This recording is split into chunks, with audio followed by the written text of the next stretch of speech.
12절 말씀입니다. 누가복음 12장 1절부터 12절까지의 말씀 제가 봉독하겠습니다.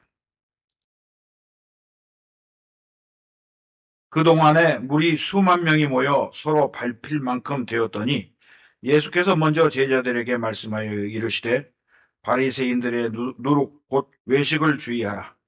감추인 것이 드러나지 않을 것이 없고 숨긴 것이 알려지지 않을 것이 없나니 이러므로 너희가 어두운 데서 말한 모든 것이 광명한 데서 들리고 너희가 골방에서 귀에 대고 말한 것이 지붕 위에서 전파되리라. 내가 내 친구 너희에게 말하노니 몸을 죽이고 그 후에는 능히 더 못하는 자들을 두려워하지 말라. 마땅히 두려워할 자를 내가 너희에게 보이리니 곧 죽인 후에 또한 지옥에 던져넣는 권세 있는 그를 두려워하라. 내가 참으로 너희에게 이르노니 그를 두려워하라. 참새 5마리가 2아사리온에 팔리는 것이 아니냐? 그러나 하나님 앞에는 그 하나도 잊어버리시는 바 되지 아니하는도다. 너희에게는 심지어 머리털까지도 다 세신 바 되었나니 두려워하지 말라. 너희는 많은 참새보다 더 귀하니라. 내가 또한 너희에게 말하노니 누구든지 사람 앞에서 나를 시인하면 인자도 하나님의 사자들 앞에서 그를 시인할 것이요 사람 앞에서 나를 부인하는 자는 하나님의 사자들 앞에서 부인을 당하리라. 누구든지 말로 인자를 거역하면 사하심을 받으려니와 성령을 모독하는 자는 사하심을 받지 못하리라. 사람이 너희를 회당이나 위정자나 권세 있는 자 앞에 끌고 가거든 어떻게 무엇으로 대답하여 무엇으로 말할까 염려하지 말라. 마땅히 할 말을 성령이 곧 그때에 너희에게 가르치시리라 하시니라. 아멘. 찬양대에 찬양이 있겠습니다.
우리는 예수님께서 누가복음 11장에서 바리새인들과 율법 교사들을 아주 심하게 책망하는 장면을 보았습니다. 그러자 11장 마지막 절에 보면은 서기관과 바리새인들이 예수님에게 거세게 달려들어서 여러 가지를 따지고 예수님의 하시는 말씀을 책 잡으려고 아주 노리고 있었다 하는 말씀을 보았습니다. 이 사람들은 유대교의 지도자들이고 권세가 있는 사람들이기 때문에 이 사람들이 예수님에게 악의를 품으면 주님이 아주 위험한 지경에 빠질 수 있었습니다. 그런데 우리 주님은 그들을 하나도 두려워하지 않으셨던 것을 우리가 알 수 있죠. 그러는 동안에 본문 말씀 1절에 보면은 물이 수만 명이 몰려들어서 자칫하면 압사 사고가 날 뻔했다 합니다. 이때는 인구가 참 적을 때인데 수만 명이 모였다면 엄청나게 많이 모인 것 같습니다.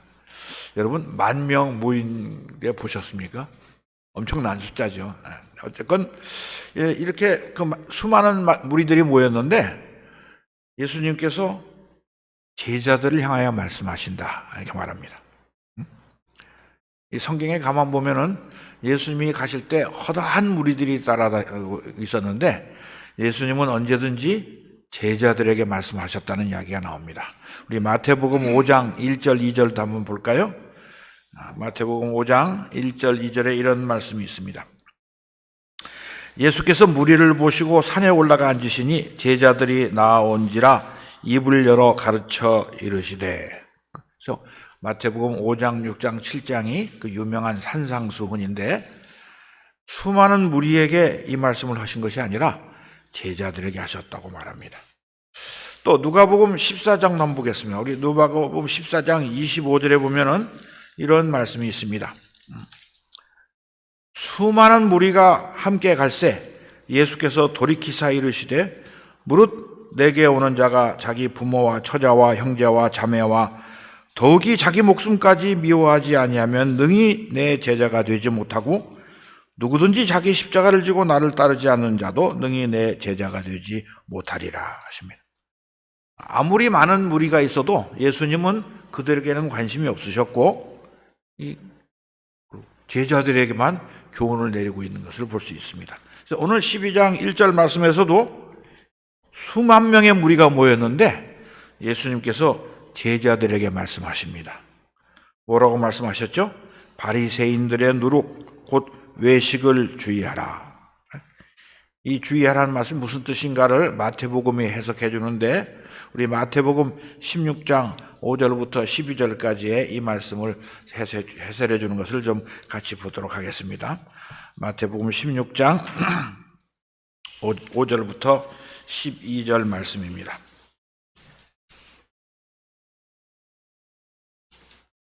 제가 봉독하겠습니다.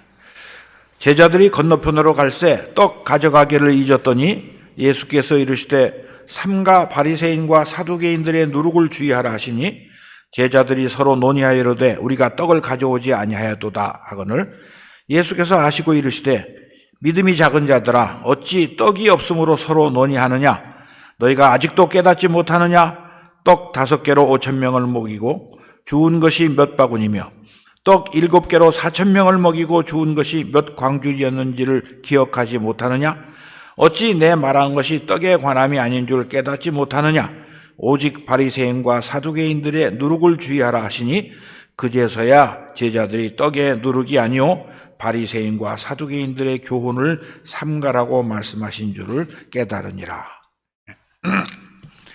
누룩은 무슨 역할을 하죠? 밀가루에 넣으면은 밀가루 반죽이 부풀러서 그냥 밀가루를 찌면은 딱딱해진다고 합니다.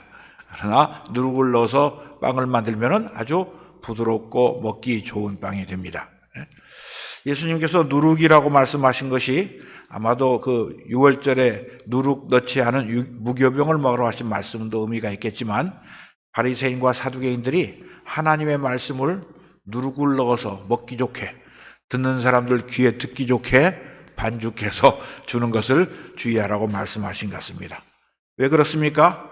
그 사람들은 겉으로는 거룩하게 보였지만 속으로는 악독과 탐욕이 가득한 사람들이었어요. 그래서 사람들에게 존경받는 것을 좋아하고 남들에게는 일을 시키면서 자기들은 손가락 하나도 까딱하지 않으려는 사람들이었습니다. 그런 사람들이 지어낸 교훈을 따라가면 안 된다고 교훈하신 것이죠. 그러시면서 하시는 말씀이 2절 말씀입니다. 우리 누가복음 12장 돌아와서 2절 말씀 보겠습니다. 감추인 것이 드러나지 않을 것이 없고 숨긴 것이 알려지지 않을 것이 없나니 위선자들이 겉으로는 거룩한 척하고 하나님을 잘 섬긴 것 같아도 그들의 본성은 결국은 드러날 수밖에 없다. 사람은 속여도 하나님은 속일 수 없다. 이렇게 말씀하고 계십니다. 위선자들이 처음에 보면은 아주 거룩하게 보이나 한참 지내보고 그들의 삶을 바라보면은 드러나게 되어 있다고 말합니다. 비슷한 말씀을 예수님께서 누가복음 8장에서 하신 것이 있는데, 누가복음 8장 16절 17절 말씀을 우리 한번 같이 보겠습니다. 누가복음 8장 16절 17절에서 예수님께서 이렇게 말씀하십니다. 숨은 것이 장차 드러나지 아니할 것이 없고 감추인 것이 장차 알려지고 나타나지 않을 것이 없느니라. 그러므로 너희가 어떻게 들을까 스스로 삼가라. 누구든지 있는 자는 받겠고 없는 자는 그 있는 줄로 아는 것까지도 빼앗기리라. 이 비슷한 말씀이지만 이것은 예수님의 제자들이 복음을 듣고 우리끼리 감추인 것 같이 보여도 사람들에게는 결국엔 드러나게 돼 있고 하나님 앞에서 이 복음의 빛이 나타날 수밖에 없다 말하는 것입니다. 그래서 이 위선자들의 위선도 결국엔 드러나게 되어 있고 얼마 안 되는 사람, 소수의 사람들이 예수 그리스도를 믿고 믿는 그 믿음도 드러나게 되어 있다고 말씀하는 것입니다. 그래서 본문 3절에서 이렇게 말합니다. 이러므로 너희가 어두운 데서 말한 것이 모든 것이 광명한 데서 들리고 너희가 골방에서 귀에 대고 말한 것이 지붕 위에서 전파되리라. 우리가 사람들에게 자랑하지 않고 예수 믿고 믿음으로 살아간다면은 어디다 대고 방송하지 않아도 주위 사람들이 우리를 보고 예수 믿는 사람들은 저렇게 사는 것이구나. 그리고 우리를 보고 예수님을 믿게 될 것이라고 말씀하시는 것입니다.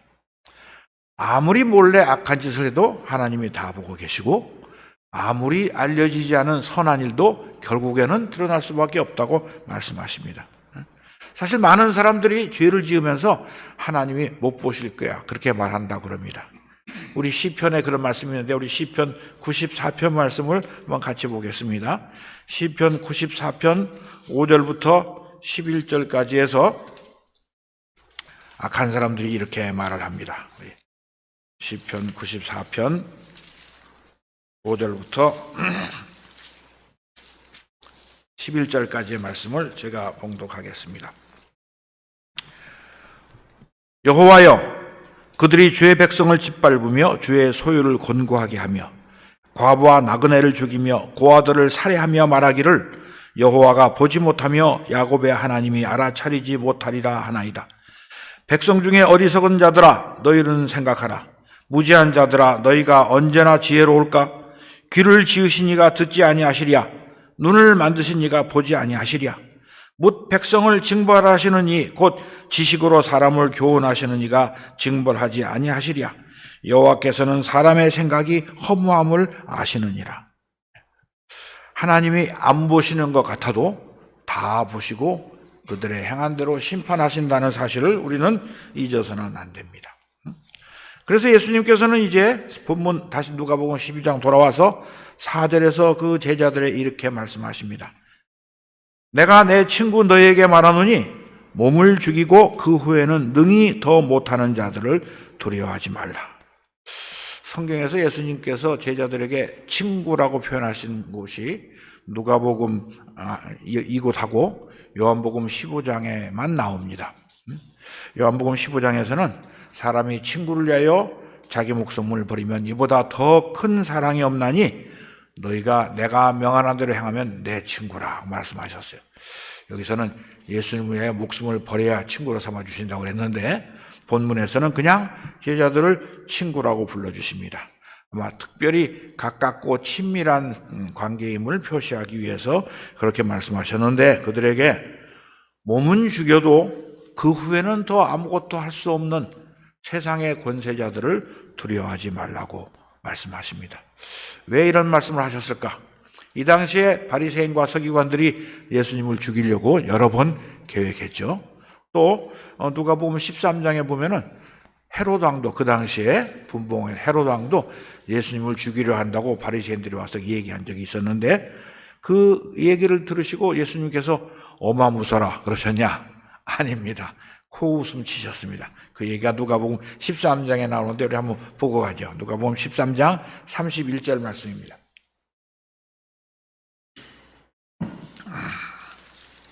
누가복음 13장 31절부터 33절까지 이런 내용이 있습니다.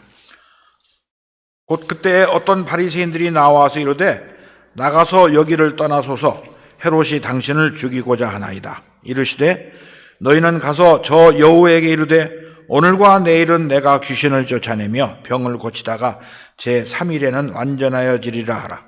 그러나 오늘과 내일과 모레는 내가 갈 길을 가야 하리니 선지자가 예루살렘 밖에서는 죽는 법이 없느니라. 예수님께서는 이 세상에 왜 오셨습니까? 죄인들을 대신하여 죽으려고 오셨습니다. 그런데 헤롯이 죽이려 한다고 헤롯 마음대로 죽일 수는 없습니다. 사람의 생명은 하나님께 달려있죠. 우리가 더 살고 싶다고 더 살 수 있는 것도 아니고 죽기 싫다고 안 죽는 것도 아닙니다. 모든 사람은 그냥 때가 되면 하나님이 부르시면 가게 되어 있습니다. 그래서 우리가 혹시 누가 우리를 죽이려 한다고 해도 두려워할 필요가 없습니다. 그들은 우리를 죽이기는 할 수 있을지 모르지만 그 다음에는 아무것도 할 수 없습니다. 예수 믿는 사람들은 이 육신의 죽음이 그저 그리스도 안에서 잠자는 것에 불과하다는 것을 잘 알고 있습니다. 주님이 다시 오실 때 우리는 부활해서 주님과 함께 1000년 동안 왕노릇 하게 될 것입니다. 그래서 우리가 죽음을 두려워할 필요가 하나도 없는 것이죠. 정말 두려워해야 할 분이 계신다 말합니다. 누가복음 12장 5절에서 주님이 말씀하시죠. 마땅히 두려워할 자를 내가 너에게 보이리니 곧 죽인 후에 또한 지옥에 던져넣는 권세 있는 그를 두려워하라. 내가 참으로 너에게 이르노니 그를 두려워하라. 사람이 죽으면 어떻게 됩니까? 여러분이 부자와 나사로의 비유에서 아셨죠? 나사로는 죽으면은 아브라함의 품에 안겨서 낙원에서 거하고 부자는 음부에서 뜨거운 지옥불에서 고통을 겪고 있습니다. 그래서 우리들은 육신이 죽어도 걱정할 것이 하나도 없습니다. 몸은 죽여도 영혼은 능히 죽이지 못하는 자들을 두려워할 필요가 없습니다. 그러나 하나님은 우리의 몸도 죽일 수 있고 우리의 영혼을 영원한 지옥불에 던질 수도 있습니다. 얼마나 무섭습니까? 이 땅에서 잠깐 잘 사는 것은 아무것도 아닙니다. 영원한 지옥불에서 고통받는 것은 감히 상상할 수도 없는 것입니다. 그래서 우리는 이 하나님을 두려워해야 됩니다. 하나님의 말씀에 순종하지 않는 것을 두려워해야 됩니다. 이 땅에 살아가면서 죄 짓는 것을 두려워해야 됩니다. 그런데 이스라엘 백성들이 이런 말씀을 듣고도 하나님을 두려워하지 않고 죄를 지었습니다. 하나님께서 그들에게 여러 번 경고하셨습니다. 선지자들을 보내시되 부지런히 보내시면서 경고하신 말씀이 있는데 우리 한 군데만 보겠습니다. 예레미야서 5장 21절 말씀입니다. 예레미야서 5장 구약성경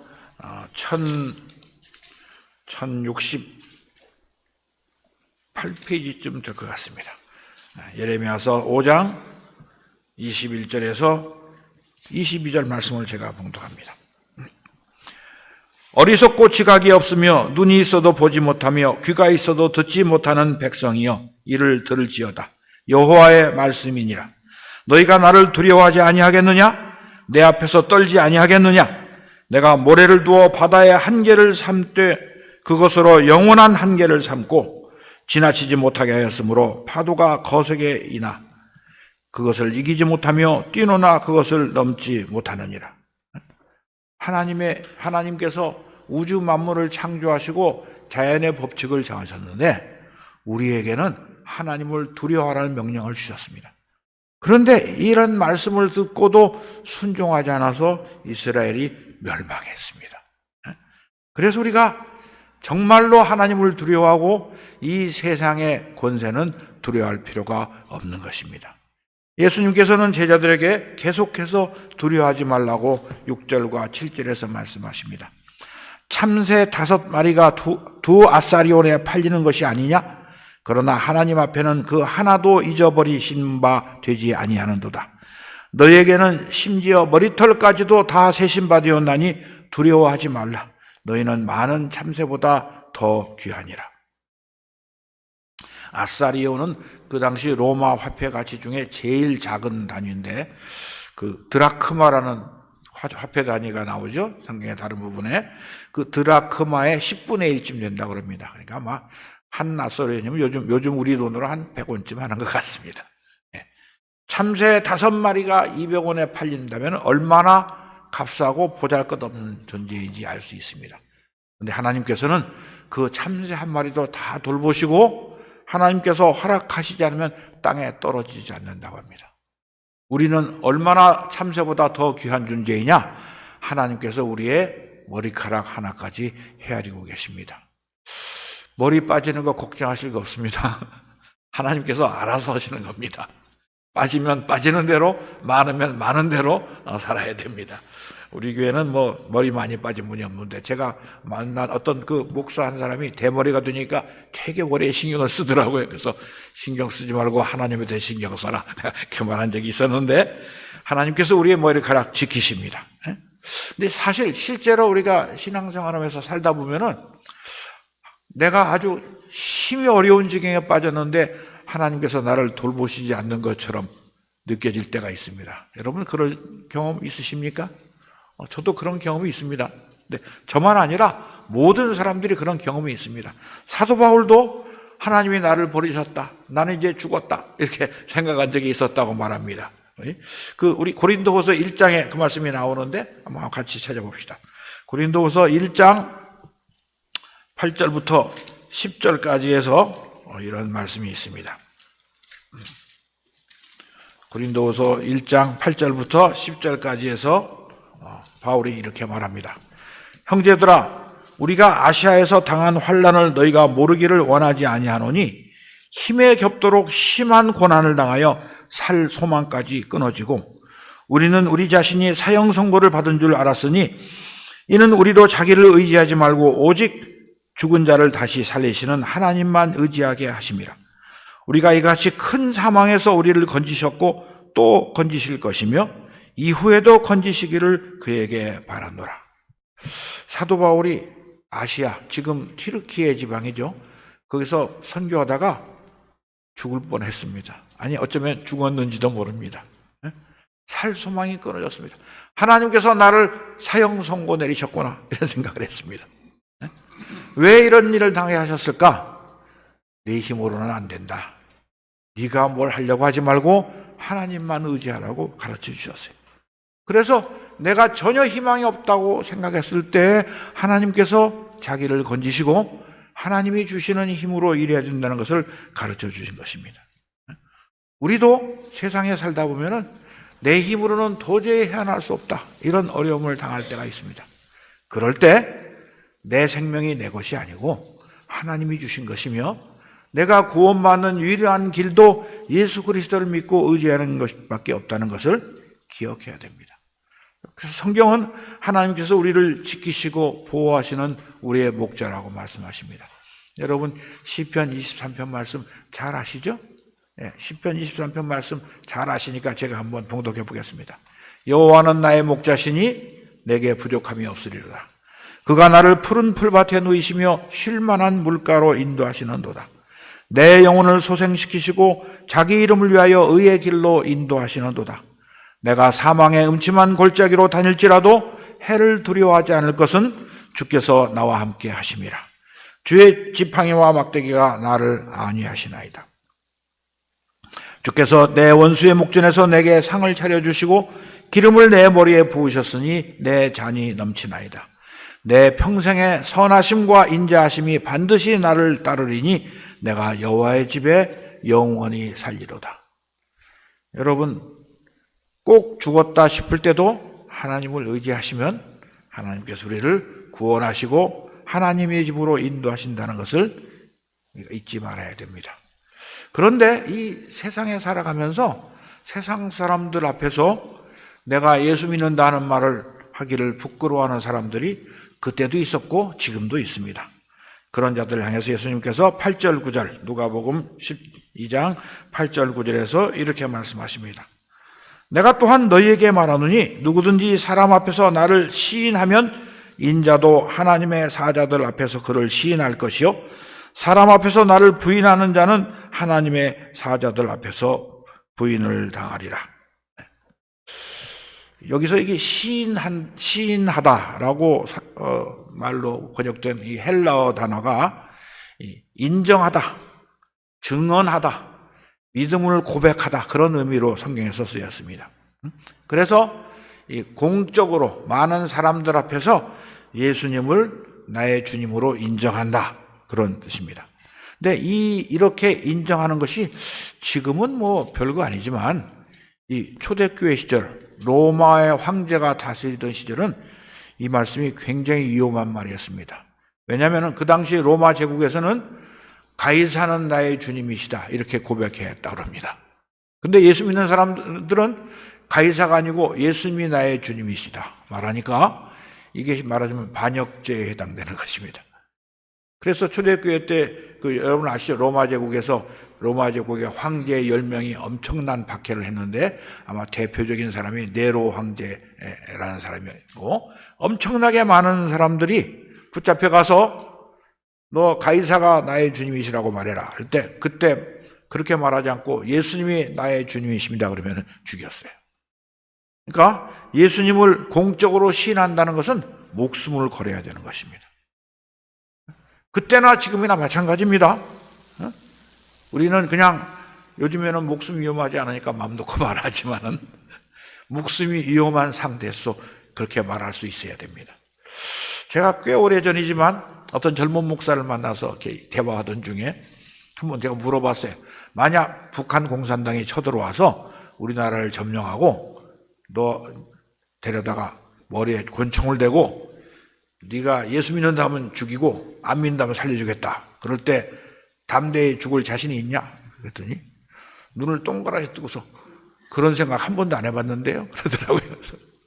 그런 생각도 안 하고 목사를 해, 이 순옥되게 가짜 목사야. 여러분, 예수 믿으려면 목숨을 걸어야 됩니다. 예수님 그렇게 말씀하셨어요. 아무든지 나를 따르려면 자기를 부인하고 자기 십자가를 지고 나를 쫓을 것이니라 하셨습니다. 십자가를 지는 게 뭡니까? 십자가에 달려 죽으라는 말입니다. 예수님 믿는데 목숨 거셨습니까? 아직 안 생각해 보셨습니까? 이제 생각해 보셔야 됩니다.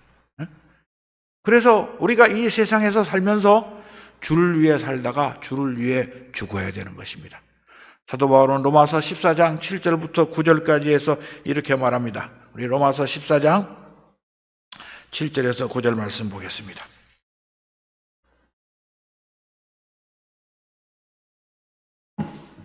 로마서 14장 7절 말씀입니다. 우리 중에 누구든지 자기를 위하여 사는 자가 없고 자기를 위하여 죽는 자도 없도다. 우리가 살아도 주를 위하여 살고 죽어도 주를 위하여 죽나니 그러므로 사나 죽으나 우리가 주의 것이로다. 이를 위하여 그리스도께서 죽었다가 다시 살아나셨으니 곧 죽은 자와 산 자의 주가 되려 하심이라. 여러분, 예수님께서 왜 죽었다가 사셨습니까?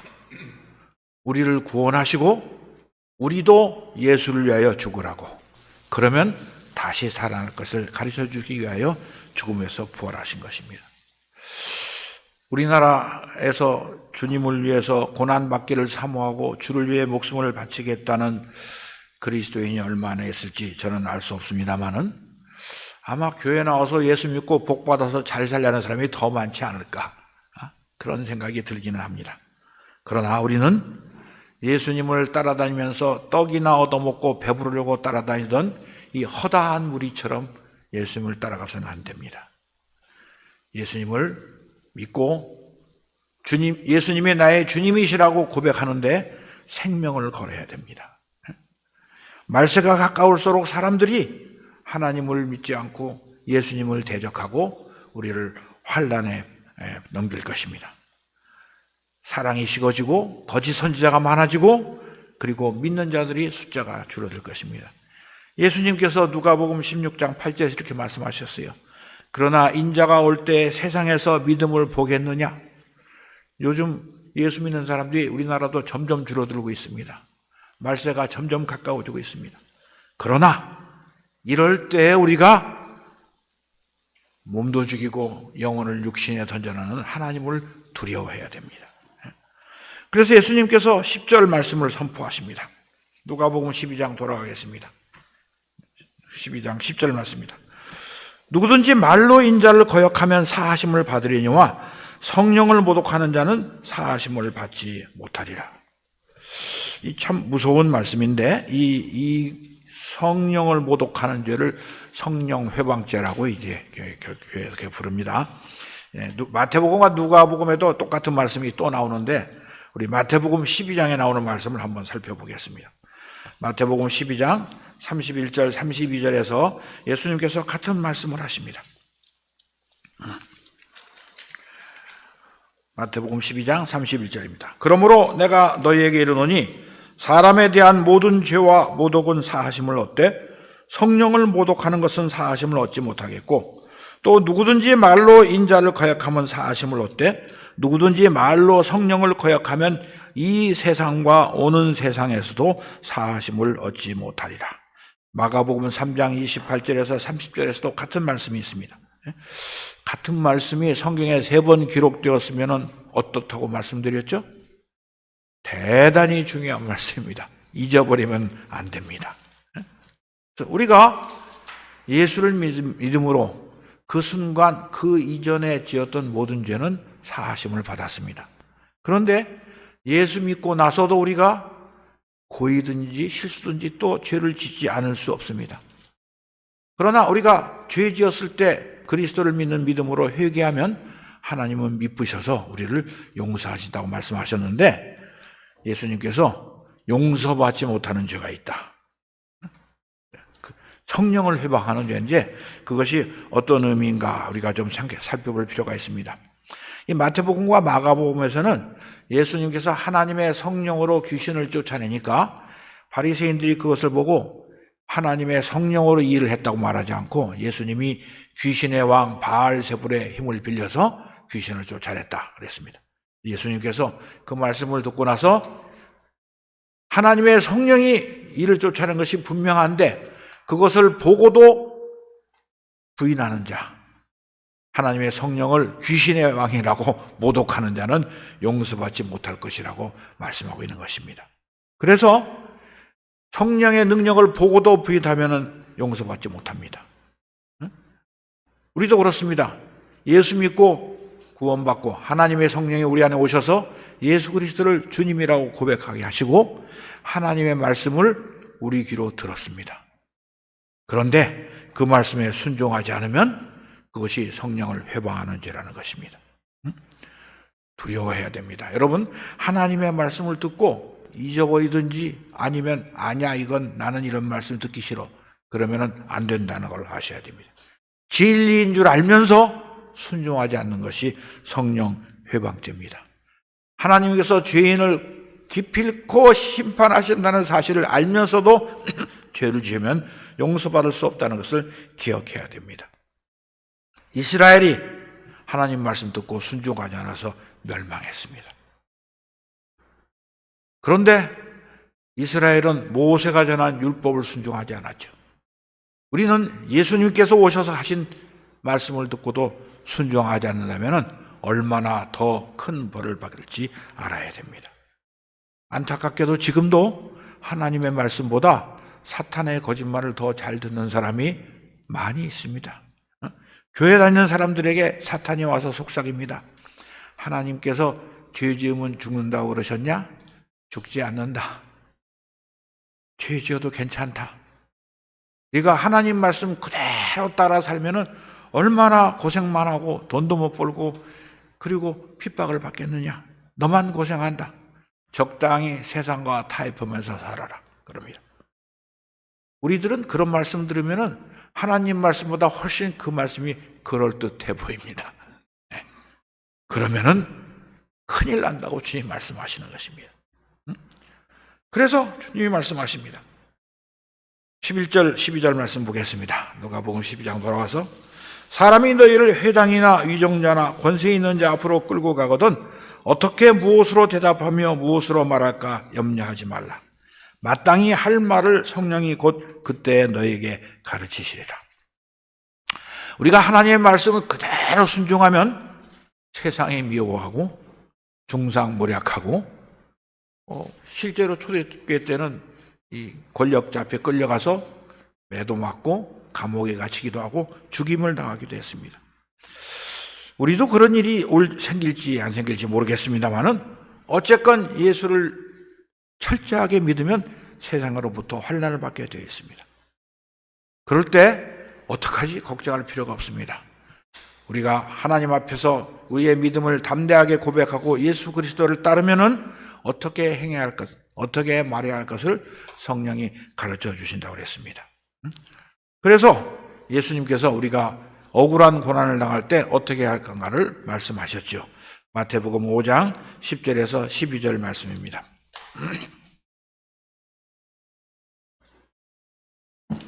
여러분도 잘 아시는 말씀일 것입니다. 예수님께서 마태복음 5장 10절에서 이렇게 말씀하셨습니다. 의를 위하여 핍박을 받는 자는 복이 있나니 천국이 그들의 것임이라. 나로 말미암아 너희를 욕하고 박해하고 거짓으로 너희를 거슬려 모든 악한 말을 할 때에는 너희에게 복이 있나니 기뻐하고 즐거워하라. 하늘에서 너희의 상이 큼이라. 너희 전에 있던 선지자들도 이같이 박해하였느니라. 그래서 사도들도 예수님께서 승천하신 이후에 복음을 전하다가 공회에 붙잡혀가서 채찍으로 맞고 훈련한 적이 있었습니다. 그때 사도들이 어떻게 했습니까? 그의 이름을 위하여 능욕받는 일에 합당한 자로 여기심을 기뻐하면서 공회 앞을 떠났다 합니다. 예수님 때문에 매를 맞았다. 이 얼마나 영광이냐 이렇게 생각했다는 것입니다. 우리도 그리스도와 함께 영광을 받으려면 그리스도와 함께 고난을 받아야 됩니다. 로마서 8장 16절에서 18절 말씀입니다. 로마서 8장 16절에서 18절 말씀.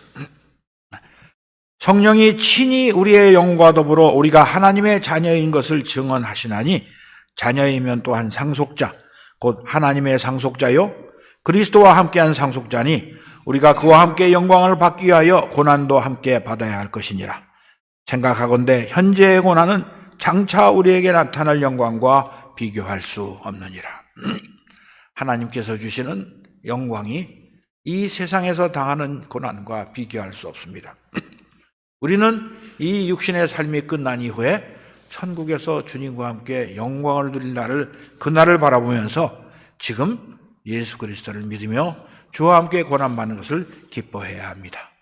우리 모두가 그리스도의 고난에 참여하여 주께 영광 돌리는 예수 그리스도의 제자가 되시기를 주의 이름으로 축원합니다. 기도하겠습니다. 하나님 아버지, 이 세상에는 외식하는 자들도 있고 하나님의 말씀을 부인하는 자들도 있고 성령을 회방하는 자들도 있을 때 하나님께서 우리를 불러서 성령으로 우리의 영혼을 깨우시고 예수 그리스도의 말씀을 듣고 믿고 순종할 수 있는 믿음을 주셔서 감사합니다. 오늘도 우리에게 예수 그리스도의 거룩한 말씀을 주셨으니 이 진리의 말씀을 따라 순종하며 주를 위해 고난받기를 사모하는 우리 모두가 되도록 축복하여 주시옵소서. 예수님의 이름으로 기도하옵나이다. 아멘.